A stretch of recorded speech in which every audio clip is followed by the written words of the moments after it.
सत श्री अकाल, नमस्ते, आदाब दोस्तों। तो स्वागत है फिर से आपका आपके अपने YouTube चैनल टेक दविंदर में। तो एंगुलर की लास्ट वीडियो में हमने थ्योरेटिकल पोर्शन पढ़ा था कि डेटा बाइंडिंग क्या होती है, या कह लीजिए सिर्फ बाइंडिंग क्या होती है।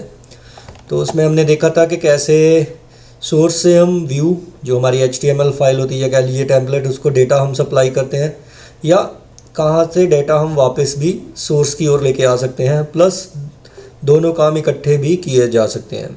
मीन्स हमारी क्लास फाइल को डेटा सेंड कर सकते हैं, तो इधर से इधर को भी डेटा सेंड कर सकते हैं HTML की फ़ाइल को। तो आज हम इस टॉपिक को प्रैक्टिकली करेंगे, और उन टॉपिक्स में भी हम आज 3 टॉपिक को कवर करेंगे, अदरवाइज़ वीडियो काफ़ी लंबी हो जाएगी।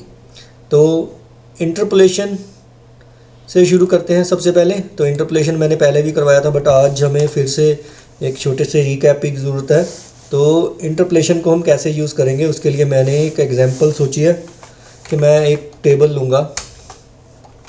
टेबल में हमने ले लिए टेबल हेड।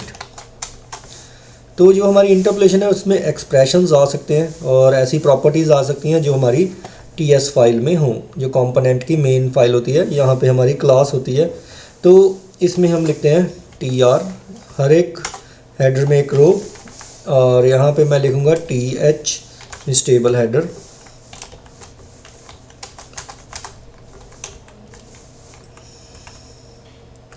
और यहाँ पे अभी जो हमारी वैल्यूज़ हैं वो हम सप्लाई करेंगे जो हमारी TS फाइल है वहाँ से।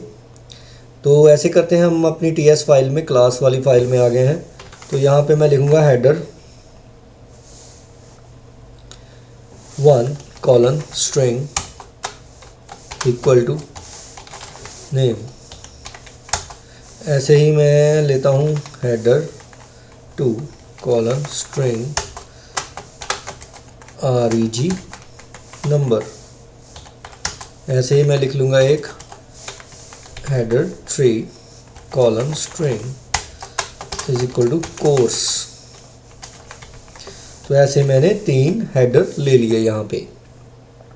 तो अब मैं क्या करूँगा, अपनी जो टेम्पलेट फाइल है उसमें जाऊंगा और यहाँ पे स्पेसिफाई करूँगा इंटरपोलेशन का सिंटैक्स, और उसमें लिख दूँगा हेडर 1। याद रखिएगा, अगर आप इसको ऐसे ही ब्लैंक छोड़ देंगे तब भी एरर है। आप यहाँ पे कोई और नेम यूज़ कर लेंगे जो हमारी प्रॉपर्टी में है, तब भी एरर है। हाँ, कोई एक्सप्रेशन आप यूज़ कर लें यहाँ पे, तब बात अलग है, फिर कोई एरर नहीं आएगी। तो हमने ऐसे नहीं करना है। तो हमारा काम है कि हमने अपनी जो प्रॉपर्टीज़ हैं उनको यूज़ करना है। तो हम ऐसे करते हैं, इसको कॉपी कर लेते हैं, तीनों हेडर में से किया पेस्ट, और यहाँ पे मैंने किया 2, यहाँ पे मैंने किया 3।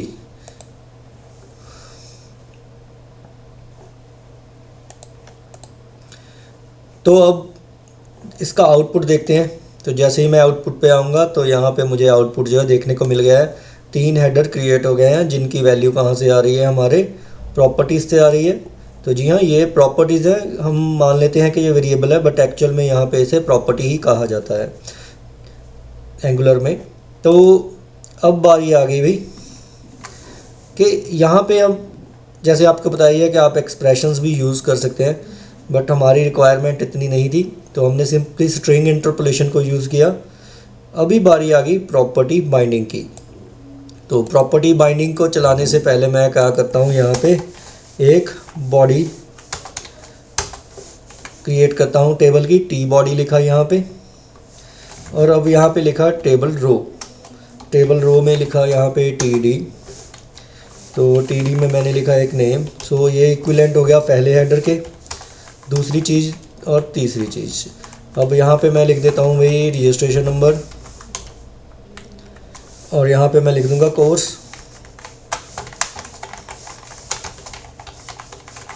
Master of computer application. तो जैसे ही मैं अपने आउटपुट की ओर जाऊँगा तो टेबल में आउटपुट कुछ ऐसे आ रहा है। तो मैं ऐसे करता हूँ, मैं एक और रो को कॉपी करता हूँ इसको ही, और एक और रो क्रिएट कर लेता हूँ, और एक और रो। हमने 3 रोज़ यहाँ पे क्रिएट कर ली। यहाँ पे मैंने एक और नाम लिख दिया। अब यहाँ पे क्या कर सकते हैं, वैसे तो ये चीज़ें रन टाइम पे जनरेट होती हैं, तो अभी के लिए हम ऐसे स्टैटिकली चलते हैं। तीनों का सेम कोर्स है। तो अब बात आ गई कि हमारे पास यहाँ पे कोई बॉर्डर वगैरह नहीं है, तो ऐसे करते हैं स्टाइल शीट के थ्रू इसमें थोड़ा सा चेंज कर लेते हैं सिंपली कि टेबल टीडी और जो हमारा टेबल हेडर है क्या हो उनमें बॉर्डर आ जाए एक। मैं यहाँ पे बॉर्डर पे गया, 1 पिक्सल का बॉर्डर लगाया, उसको रखा सॉलिड। कलर देना तो कलर भी दे सकते हैं। सेव किया इसे, तो यहाँ पे हमारे पास बॉर्डर आ गया है। तो अभी हमारे पास आउटर बॉर्डर इनर बॉर्डर जो सेल्स का है अलग अलग आ रहा है। तो ऐसे कर लेते हैं कि यहाँ पे मैं बॉर्डर हाइफन कोलैप्सिबल को कोलैप्स कर लेता हूँ। तो यहाँ पे हमारे पास सिंपल हो गया है टेबल हमारा। तो अब बात करते हैं जो अगला हमारा पार्ट था, प्रॉपर्टी बाइंडिंग वाला। सो प्रॉपर्टी बाइंडिंग में अब हम क्या करेंगे, तो सपोज़ यहाँ पे मेरे पास ये कोर्स जो है कॉमन है, तो मैं इन तीनों को मर्ज करके एक बनाना चाहता हूँ। क्योंकि ये रोज़ में है तो मैं क्या यूज़ करूँगा, रो स्पैन। तो वो HTML की प्रॉपर्टी है और डॉक्यूमेंट ऑब्जेक्ट मॉडल में भी है। तो मैं यहाँ पे रो स्पैन उसका जो प्रॉपर्टी है वो यूज़ करूँगा, जो हमारा TD है। तो मैं ऐप कंपोनेंट में जाऊँगा, तो यहाँ पे मैं क्या करता हूँ, रो स्पैन छोटे अक्षर में लिखता हूँ और नंबर, और यहाँ पे मेरे पास 3 रोज़ है, मैं इसकी वैल्यू को 3 ही स्पेसिफाई कर देता हूँ। अभी बारी आ गई भाई यहाँ पे टेम्पलेट में मैं क्या लिखूँ। यहाँ पे मैं जाऊँगा और बॉक्स सिंटेक्स डालूँगा। जैसे ही मैंने बॉक्स सिंटेक्स लगाया तो यहाँ पे जो भी प्रॉपर्टीज़ टेबल डेटा के साथ यूज़ हो सकती हैं वो आ गई हैं। तो हमारा जो अभी का यूजेस था वो था रो स्पैन। तो रो स्पैन लिखा यहाँ पे इक्वल टू लिखा, और यहाँ पे रो स्पैन ही हमारा वेरिएबल है, बट उसकी जो स्पैन की एस है वो छोटी है। तो ये ध्यान रखना है कि जो स्पेलिंग यहाँ पे है वही स्पेलिंग यहाँ पे यूज़ करने हैं। और ये भी याद रखना है कि हर एक जो टैग होगी यहाँ पे, अगर मैंने यहाँ पे ब्रैकेट लगाई थी, बॉक्स सिंटेक्स यूज़ किया था, उसकी अलग प्रॉपर्टी थी। तो यहाँ पे अगर आप देखेंगे इसकी प्रॉपर्टीज़ अलग हैं। यहाँ पे मैं रोज़ लिखता हूँ तो रोज़ पैन नहीं आ रहा है। तो कुछ प्रॉपर्टीज़ नहीं भी डिस्प्ले होती, बट मैक्सिमम जो प्रॉपर्टीज़ होती हैं डोम की, डॉक्यूमेंट ऑब्जेक्ट मॉडल की, वो सभी यहाँ पे डिस्प्ले हो जाती हैं। तो अभी मैं जो प्रॉपर्टी यूज़ कर रहा हूँ वो एक्चुअल में जावास्क्रिप्ट के थ्रू भी हम इसे चला सकते थे। एक तरह से ये जावास्क्रिप्ट में भी ऐसे ही यूज़ होगी, तो थोड़ा अलग वे से। तो अभी हम चेक करते हैं कि इसका क्या आउटपुट आ रहा है। तो एक सेल मर्ज हो गया है, बट 2 सेल एक्स्ट्रा थे हमारे पास, वो अगले कॉलम में चले गए हैं। तो अभी हमें क्या करना होगा, जो नीचे वाले सेल होंगे दोनों रोज़ में, उनको डिलीट करूंगा मैं। तो यहाँ पे डिलीट करने के बाद क्या हो गया है, तीनों सेल जो हैं एक जगह पे कंबाइन हो गए हैं, या कह लीजिए मर्ज हो गए हैं। तो ये कमाल था रो स्पैन का।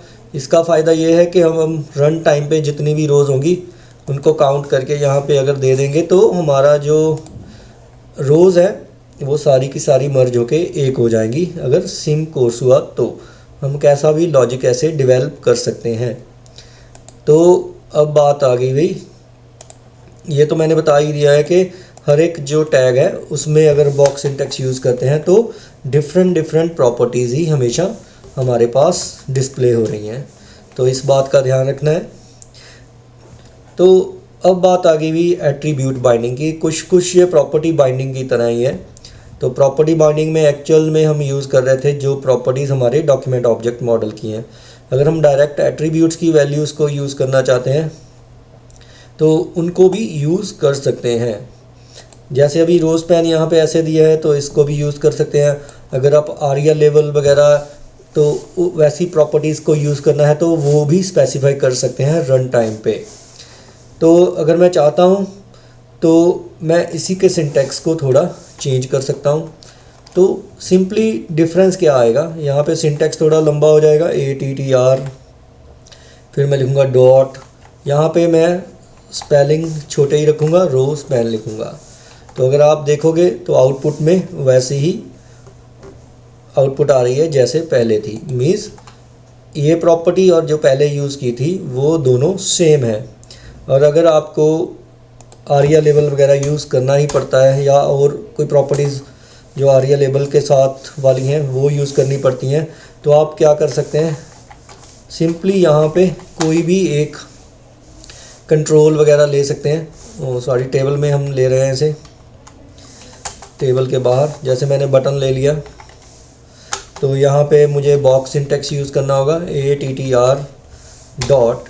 आपको ध्यान रखना होगा कि आपने प्रॉपर उसका नाम देना है, और यहाँ पे मुझे देना होगा उस प्रॉपर्टी का नाम जो मैं चाहता हूँ कि एक्सेसिबल हो इस एरिया लेवल के थ्रू। अगर मैं बटन का कोई नाम भी नहीं देता हूँ, अगर वैसे तो यहाँ पे आप नेम दे भी सकते हैं, जैसे मैंने इसका नाम सेव रख दिया तो यहाँ पे सेव लिखा हुआ आ रहा है। बट एक्सेसिबिलिटी ऑप्शन में इसका क्या नाम डिस्प्ले होगा वो हम रन टाइम में क्या कर सकते हैं, दिखा सकते हैं। तो यहाँ पे मैं क्या लेते हैं, एक BT लेबल नाम का एक लेबल ले लेता हूँ, स्ट्रिंग। यहाँ पे मैं एक्सप्लेनेशन लिख देता हूँ, सेव जो भी है, सेव स्टूडेंट रिकॉर्ड। तो यहाँ पे मैंने BT लेबल लिया है। तो अब मैं क्या करूँगा, यहाँ पे एरिया लेवल में लिख दूँगा BT लेबल। तो याद रखिएगा स्पेलिंग वही होने चाहिए, यहाँ पे L कैपिटल है तो यहाँ पे मुझे L जो कैपिटल ही डालनी पड़ेगी। तो यहाँ पे आरिया लेबल जो है सेट हो गया है हमारा। जो हमें नेम डिस्प्ले होगा वो सेव होगा। अगर हम वॉइस वाली कोई भी ऐप चलाएंगे तो वहाँ पे हमें क्या बोल के दिखाया जाएगा, सेव स्टूडेंट रिकॉर्ड। तो आप ऐसे बहुत से जो एट्रीब्यूट्स हैं उनको रन टाइम पे डिफरेंट वैल्यूज़ असाइन कर सकते हैं प्रॉपर्टी बाइंडिंग या एट्रीब्यूट बाइंडिंग के थ्रू। तो वीडियो काफ़ी लंबी हो गई है, तो अगले टॉपिक में हम पढ़ेंगे class binding and style binding को डिटेल में। तो आज के इस टॉपिक के लिए इतना ही। तो अगर आपको मेरी ये वीडियो अच्छी लगी है तो इस वीडियो को लाइक एंड शेयर ज़रूर करें और इस चैनल को सब्सक्राइब करना मत भूलें दोस्तों। धन्यवाद।